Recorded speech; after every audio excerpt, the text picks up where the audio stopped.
nous partons pour un voyage dans le temps, au cœur de l'empire du Songhai, le plus vaste empire de l'histoire de l'Afrique de l'Ouest. Imaginez une puissance éclatante, dirigée par des rois visionnaires, régnant sur des routes commerciales, florissantes, et une culture brillante. Accrochez-vous, car cette aventure promet d'être aussi fascinante qu'inspirante. Premier, les origines de l'empire du Songhai.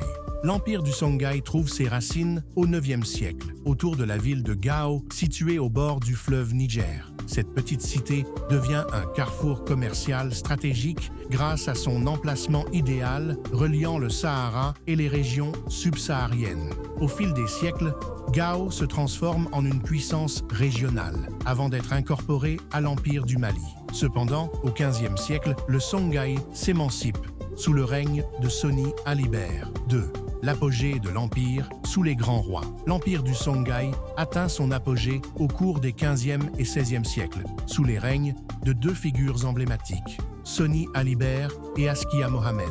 Soni Alibert, surnommé le Grand, est un général redoutable qui conquiert des territoires immenses, s'emparant notamment de Tombouctou et Djenné, des centres névralgiques du commerce et du savoir. Il renforce la puissance militaire du Songhai avec une armée structurée et une flotte impressionnante sur le fleuve Niger. Malgré son pragmatisme, il reste attaché aux croyances traditionnelles, ce qui lui permet de rallier différentes populations de l'Empire. Son successeur, Askia Mohammed, marque un tournant culturel et administratif. Converti à l'islam, il fait du Songhai un centre d'érudition islamique. Il établit des réformes administratives modernes, divisant l'Empire en provinces gouvernées par des fonctionnaires. Sous son règne, Tombouctou devient une plaque tournante du savoir, attirant des savants et des marchands du monde entier. La richesse culturelle et économique du Songhai atteint alors des sommets inégalés, tandis que l'Empire étend son influence du fleuve Sénégal à l'ouest jusqu'au lac Tchad à l'est. Troisième organisation politique et économique. Le Songhai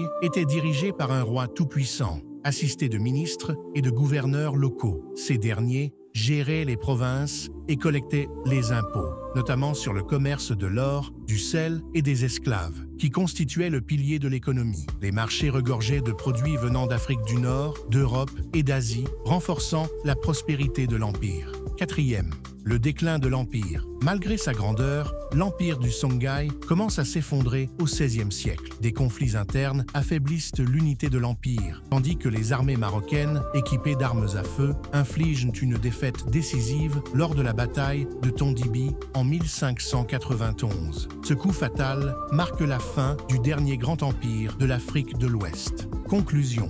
L'empire du Songhai, par sa grandeur et son rayonnement, reste une étape essentielle de l'histoire africaine.